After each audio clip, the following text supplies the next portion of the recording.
সংবাদ সবাইকে স্বাগত জানাচ্ছি। আমি ফিরোজ তোহা। শুরুতেই সংবাদ শিরোনাম জানিয়ে দেব এই মুহূর্তে হাতে পাওয়া সর্বশেষ গুরুত্বপূর্ণ বাংলা আপডেট সংবাদ। শুরুতেই থাকছে রাজশাহী বাঘায় আধিপত্য বিস্তারকে কেন্দ্র করে আওয়ামী লীগের দু গ্রুপের মধ্যে সংঘর্ষের ঘটনা ঘটেছে। এতে দুপক্ষের অন্তত ২০ জন আহত হয়েছেন। সংঘর্ষের সময় বেশ কয়েকটি ককটেল নিক্ষেপের ঘটনা ঘটেছে। এবারে জানাবো ভারতের প্রধানমন্ত্রী নরেন্দ্র মোদীর সঙ্গে বৈঠকে 10টি চুক্তি সই করেছেন। শনিবার দুপুরে নয়াদিল্লির হায়দ্রাবাদ হাউসে বৈঠকে এ চুক্তি স্বাক্ষর হয়। এদিকে ভয়াবহ বিষাক্ত সাপ রাসেল ভাইপার ছড়িয়ে পড়েছে দেশের বিভিন্ন জেলায়, যার আতঙ্ক ছড়িয়েছে পুরো বাংলাদেশে।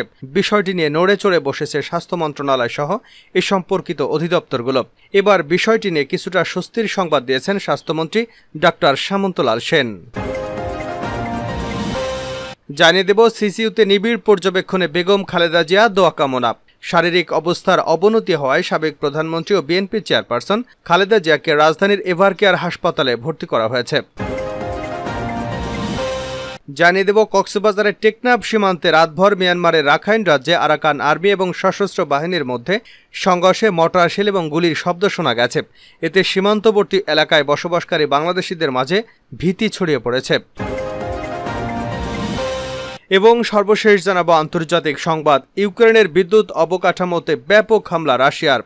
ইউক্রেনের সঙ্গে চলমান দ্বন্দ্বের জেরে এবার দেশটির বিদ্যুৎ উৎপাদন অবকাঠামোতে ব্যাপক হামলা চালিয়েছে রাশিয়া। এতে ইউরোপীয় ইউনিয়ন থেকে ব্ল্যাকআউট হয়ে গেছে কিয়েভ, যাতে ব্যাপক ক্ষতিগ্রস্ত হচ্ছে দেশটির আমদানি সরবরাহ।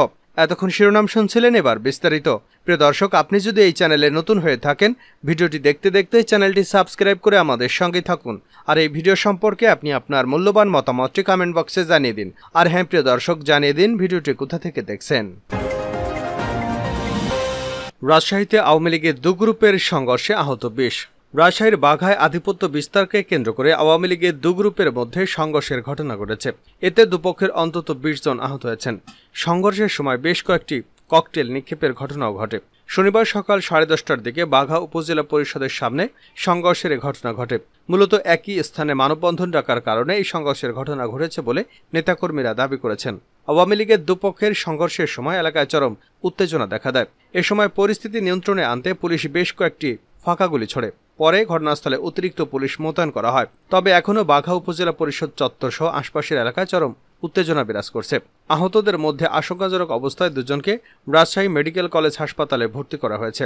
কয়েকজনকে বাঘা উপজেলা স্বাস্থ্য কেন্দ্রে ভর্তি করা হয়েছে। রাজশাহী জেলা পুলিশের অতিরিক্ত পুলিশ সুপার রফিকুল আলম এ তথ্য নিশ্চিত করেছেন। স্থানীয়রা জানায়, বাঘা পৌরসভার দুর্নীতি এবং পৌরসভার মেয়র আক্কাস আলী স্বজনপ্রীতি স্বেচ্ছাচারিতার কর্মকাণ্ডের প্রতিবাদে মানববন্ধন ডাকে স্থানীয় এমপি শাহরিয়ার আলম গ্রুপের নেতাকর্মীরা।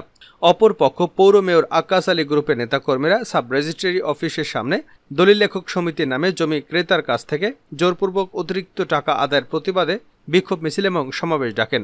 সকালে দুপক্ষ উপজেলার সামনে অবস্থান নেয়। এ সময় দু গ্রুপের মধ্যে সংঘর্ষ বেঁধে যায়। সংঘর্ষের সময় বেশ কয়েকটি ককটেল বিস্ফোরণের ঘটনা ঘটে। খবর পেয়ে সেখানে পুলিশ উপস্থিত হয়ে তাদেরকে ছত্রভঙ্গ করতে বেশ কয়েক রাউন্ড ফাঁকা গুলি ছোড়ে। এতে উভয় পক্ষের কমপক্ষে ২০ জন আহত হন। ভারতের সঙ্গে বাংলাদেশের 10 চুক্তি সই। ভারতের প্রধানমন্ত্রী নরেন্দ্র মোদীর সঙ্গে বৈঠকে 10 চুক্তি সই করেছেন প্রধানমন্ত্রী শেখ হাসিনা। শনিবার দুপুরে নয়াদিল্লির হায়দ্রাবাদ হাউসে বৈঠকে এ চুক্তি স্বাক্ষরিত হয়।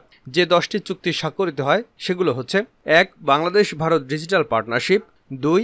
India Bangladesh green partnership, 3. সমুদ্র সহযোগিতা এবং সুশীল অর্থনীতি, 4. স্বাস্থ্য ও ঔষধ সংক্রান্ত পুরনো সমঝোতা নবায়ন, 5. ভারতের ইন স্পেস এবং ডাক টেলিযোগাযোগ মন্ত্রণালয়ের সমঝোতা, 6. দুদেশের রেল মন্ত্রণালয়ের মধ্যে সংযোগ সংক্রান্ত সমঝোতা, 7. সমুদ্র বিষয়ক গবেষণায় দুদেশের সমঝোতা, 8. দুর্যোগ ব্যবস্থাপনা প্রমোশনে ভারতের national disaster management authority Bangladesh ত্রাণ দুর্যোগ এবং মন্ত্রণালয়ের বিদ্যমান সমঝোতা নবায়ন, 9. মৎস্য সম্পদের উন্নয়নে বিদ্যমান সমঝোতা নবায়ন, 10. কৌশলগত অপারেশনাল খাতে সামরিক শিক্ষা সহযোগিতার defence services staff college, Wellington India এবং Mirpur defence services command and staff কলেজের মধ্যে সমঝোতা।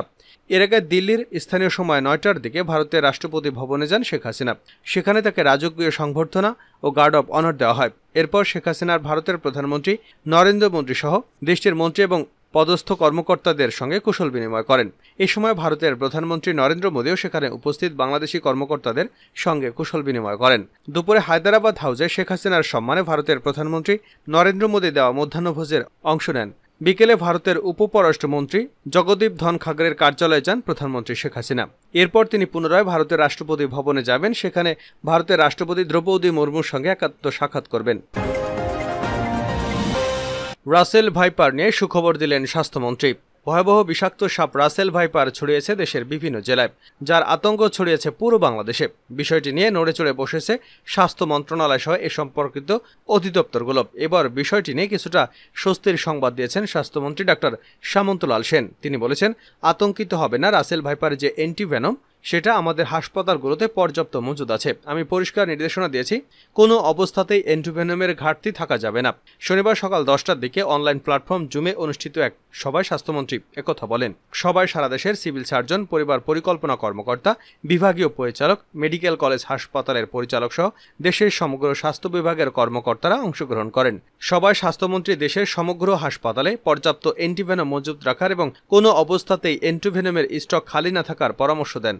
স্বাস্থ্যমন্ত্রী আরও বলেন, সর্প ধ্বংসন করলে সবচেয়ে গুরুত্বপূর্ণ বিষয় হচ্ছে রোগীকে দ্রুত চিকিৎসা দেওয়া। আক্রান্ত হওয়ার সঙ্গে সঙ্গে ডাক্তারের কাছে নিয়ে যেতে হবে। যথাযথ চিকিৎসার মাধ্যমে রোগীকে সম্পূর্ণ সুস্থ করে তোলাও সম্ভব। স্বাস্থ্যমন্ত্রী ডাক্তার সামন্তলাল সেন বলেন, এ বিষয়ে জনসচেতনতা তৈরি করার জন্য প্রচারণার উপর জোর দেন তিনি। সিসিইউতে নিবিড় পর্যবেক্ষণে বেগম খালেদা জিয়া দোয়া কামনা। শারীরিক অবস্থার অবনতি হওয়ায় সাবেক প্রধানমন্ত্রী ও বিএনপি চেয়ারপারসন খালেদা জিয়াকে রাজধানীর এভারকেয়ার হাসপাতালে ভর্তি করা হয়েছে।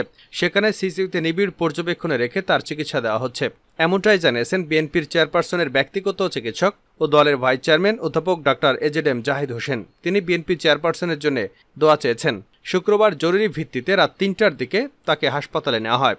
বিষয়টি বেগম খালেদা জিয়ার ব্যক্তিগত চিকিৎসক জাহিদ হোসেন জানিয়েছেন। তিনি বলেন, খালেদা জিয়াকে এভারকেয়ার হাসপাতালে সিসিইউতে ভর্তি করা হয়েছে।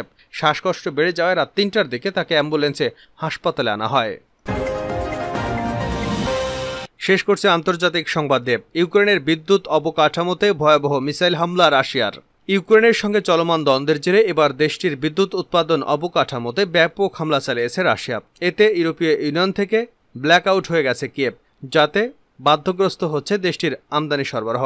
শুক্রবার বিদ্যুৎ উৎপাদন অবকাঠামোকে লক্ষ্যবস্তু করে মিসাইল এবং ড্রোন হামলা চালায় রুশ সেনাবাহিনী। খবর রয়টার্সের। ইউক্রেনের দাবি, তাদের দেশের পশ্চিম এবং দক্ষিণ জ্বালানির অবকাঠামোতে রাতভর ব্যাপক বোমা হামলা চালিয়েছে রাশিয়া। শনিবার এ ব্যাপারে দেশটির জ্বালানি মন্ত্রণালয়ের পক্ষ থেকে বলা হয়েছে, জাপোরিজিয়া এবং লভিভ অঞ্চলে বিদ্যুৎ অবকাঠামো সরঞ্জামগুলো ক্ষতিগ্রস্ত হয়েছে। এ সময় 2 কর্মচারী আহত হয়েছেন, যারা বর্তমানে জাপোরিজিয়াতে হাসপাতালে ভর্তি হয়েছেন। গত 3 মাসের ব্যবধানে বিদ্যুৎ অবকাঠামোর সুবিধার উপর যা রাশিয়ার 8ম বিশাল আক্রমণ। হামলার বিষয়ে ইউক্রেনের বৃহত্তম বেসরকারি জ্বালানি সংস্থা ডিটিকে বলেছে, রাশিয়ার হামলার কারণে একটি প্ল্যান্ট গুরুতর ক্ষতি হয়েছে। বিদ্যুৎ অবকাঠামোর উপর রাশিয়ার হামলা নিয়ে গত বৃহস্পতিবার ইউক্রেনের প্রেসিডেন্ট ভলোদিমির জেলেনস্কি বলেছিলেন, রাশিয়ার হামলা ইউক্রেনের জ্বালানি সক্ষমতার অর্ধেক ধ্বংস করে দিয়েছে। ইউক্রেনের সমস্ত হাসপাতাল এবং স্কুলগুলোকে যত তাড়াতাড়ি সম্ভব সোলার প্যানেল দিয়ে সজ্জিত করতে হবে। তাপ বিদ্যুতে আমাদের ব্ল্যাকমেইল করা রুশ অপচেষ্টা যাতে ব্যর্থ হয় তা নিশ্চিত করার জন্য আমরা সবকিছু করছি। ইউক্রেনের প্রেসিডেন্টের এমন ঘোষণার পর এবার ফের বিদ্যুৎ অবকাঠামোতে হামলা চালিয়েছে রাশিয়া।